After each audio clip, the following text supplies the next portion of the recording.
ជំរាបសួរលោកគ្រូថ្ងៃនេះដែរខ្ញុំបានជួបបញ្ហាមួយគឺតើតើទៅនឹង app PLP ហ្នឹងវាមានតែមួយអញ្ចឹងវាពិបាកមែនទែនសម្រាប់កូនសិស្សក្នុងការសិក្សារៀនសូត្រដោយសារទូរស័ព្ទមួយមានប្រើ2នាក់អញ្ចឹងគឺមានបញ្ហាដោយសារតែបើសិនជាចេញចូលវានឹងធ្វើវាពិបាកអញ្ចឹងខ្ញុំមានទន្លឹះមួយចង់ឲ្យលោកគ្រូអាចយកទៅប្រើការបានបាទគឺយើងប្រើ clone app បាទនេះខ្ញុំវាយពាក្យថា clone បាទ clone app មក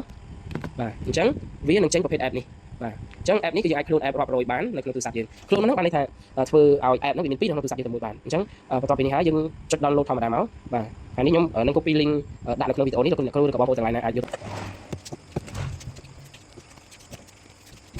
យើងចាប់តាមបើកដំណើរការទៅបាទ open បាទវានឹងចេញដល់បែបនេះអញ្ចឹងយើងចុច agree ទៅ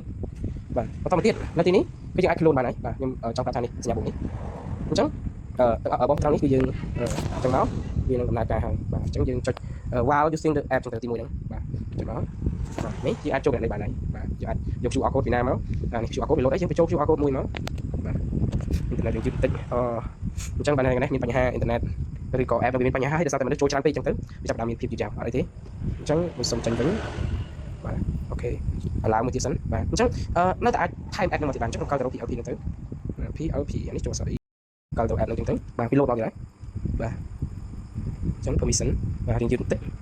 បាទនេះមកមួយទៀតហើយបាទអញ្ចឹងខ្ញុំចាក់ចេញហើយទៅមើលពីរលោកជុំគ្នាតែម្ដងពីរលោកទៅគ្នាតែម្ដងអញ្ចឹងទីនេះយើងអាចដាក់ app បានច្រើនណាស់ណាអញ្ចឹងសម្រាប់អ្នកគ្រូដែលចង់ឲ្យសិស្សតេស្តអីហ្នឹងគឺអាចចូលតាមនេះដាក់បានច្រើនក៏មានកម្រិតមួយទៀតដែរខ្ញុំមិនដឹងថាអស់កម្រិតប្រហែលទេបន្ទាប់ពីយើងបាន clone app រួចហើយយើងចេញមកវិញគឺយើងត្រូវការទៅមើលថាចុះឯណា app ដែល clone ហ្នឹងអញ្ចឹងរបៀបដែលចូលហ្នឹងក៏អត់មានពិបាកទេលោកអ្នកគ្រូឬក៏បងប្អូនទាំងអស់គ្នាគ្រាន់តែចូលទៅឧបករណ៍សម្រាប់ clone ហ្នឹងគឺនេះវានៅចុងក្រោយហ្នឹងឈ្មោះ multiple accounts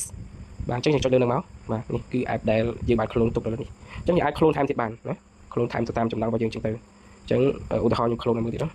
បាទ PLP បាទនេះអញ្ចឹង clone មកបាទនេះ app clone ទី3ហ្នឹងអញ្ចឹងនេះទី3ហ្នឹងបាទអញ្ចឹងប៉ុណ្ណឹងសម្រាប់បើកអរគុណច្រើនដល់បងប្អូនទាំងអស់គ្នាដែលបានទស្សនាវីដេអូនេះដល់ចប់សូមយកទៅអនុវត្តដល់ខ្លួនឯងមានចម្ងល់មិនច្បាស់ត្រង់ណាទាំងអស់គ្នាអាច comment នៅខាងក្រោមវីដេអូបានអរគុណច្រើនសូមជម្រាបលា